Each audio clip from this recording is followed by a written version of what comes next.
Idleness is the parent of all psychology. What?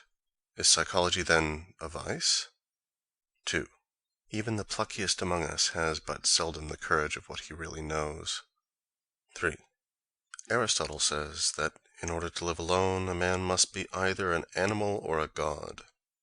The third alternative is lacking. A man must be both, a philosopher. 4.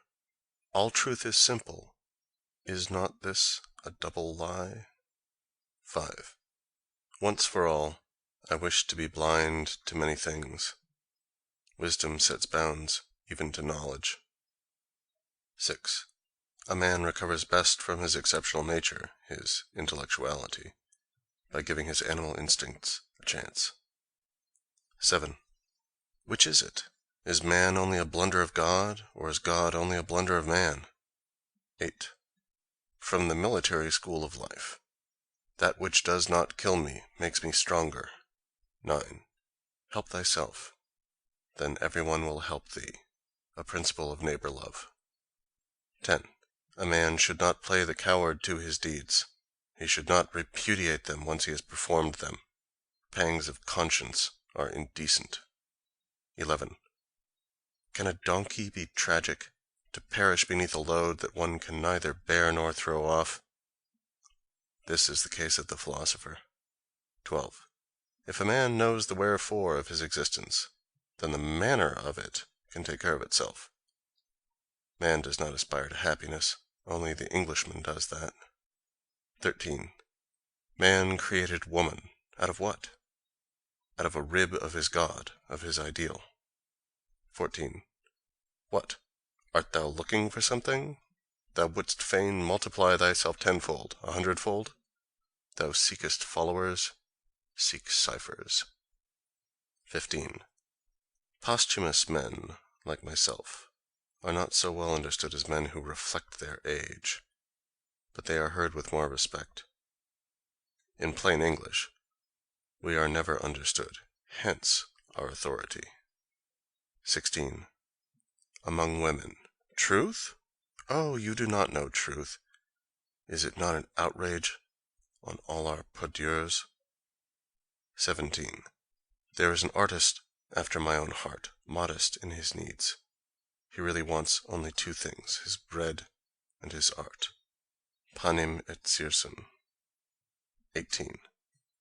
He who knows not how to plant his will in things, at least endows them with some meaning. That is to say, he believes that a will is already present in them, a principle of faith. 19. What? Ye chose virtue and the heaving breast, and at the same time ye squint covetously at the advantages of the unscrupulous? But with virtue ye renounce all advantages. Paren. To be nailed to an anti-Semite's door. End paren. 20. The perfect woman perpetuates literature as if it were a petty vice, as an experiment, en passant, and looking about her all the while to see whether anybody is noticing her, hoping that somebody is noticing her. 21. One should adopt only those situations in which one is in no need of sham virtues, but rather, like the tightrope dancer on his tightrope, in which one must either fall or stand or escape. 22.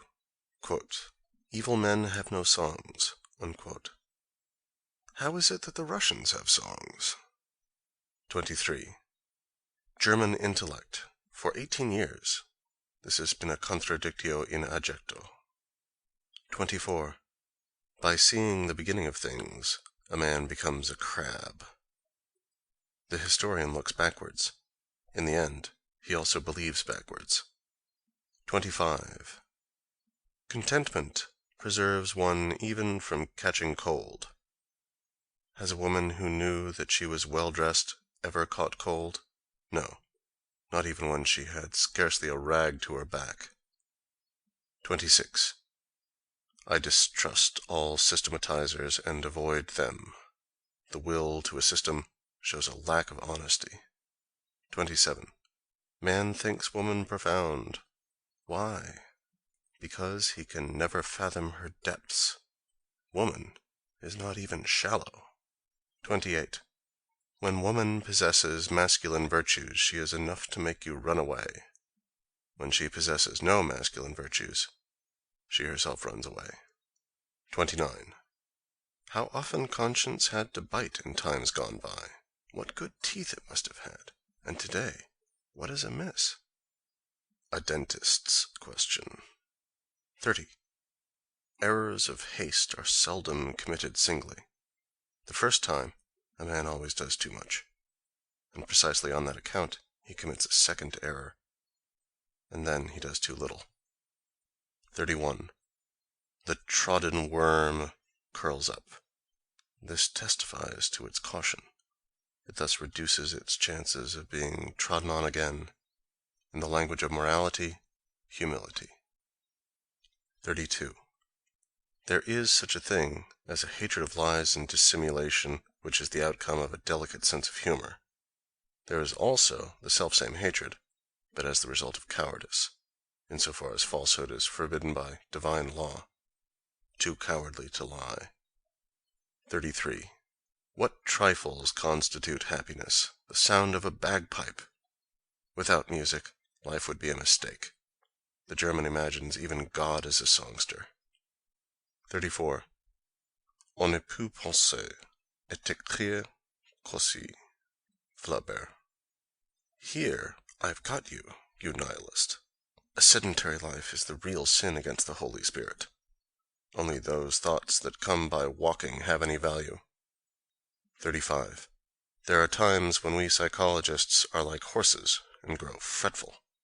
We see our own shadow rise and fall before us. The psychologist must look away from himself if he wishes to see anything at all. 36. Do we immoralists injure virtue in any way? Just as little as the anarchists injure royalty. Only since they have been shot at do princes sit firmly on their thrones once more. Morality must be shot at. 37. Thou runnest ahead. Dost thou do so as a shepherd or as an exception? A third alternative would be the fugitive. First question of conscience. 38. Art thou genuine, or art thou only an actor? Art thou a representative, or the thing represented itself? Finally, art thou perhaps simply a copy of an actor? Second question of conscience. 39. The disappointed man speaks. I sought for great men, but all I found were the apes of their ideal. 40. Art thou one who looks on, or one who puts his own shoulder to the wheel? Or art thou one who looks away, or who turns aside? Third question of conscience. 41. Wilt thou go in company, or lead, or go by thyself? A man should know what he desires, and that he desires something. Fourth question of conscience. 42.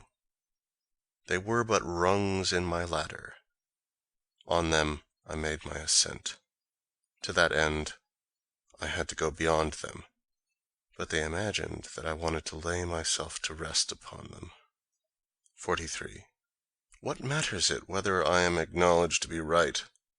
I am much too right, and he who laughs best today will also laugh last. 44. The formula of my happiness, a yea, a nay, a straight line, a goal.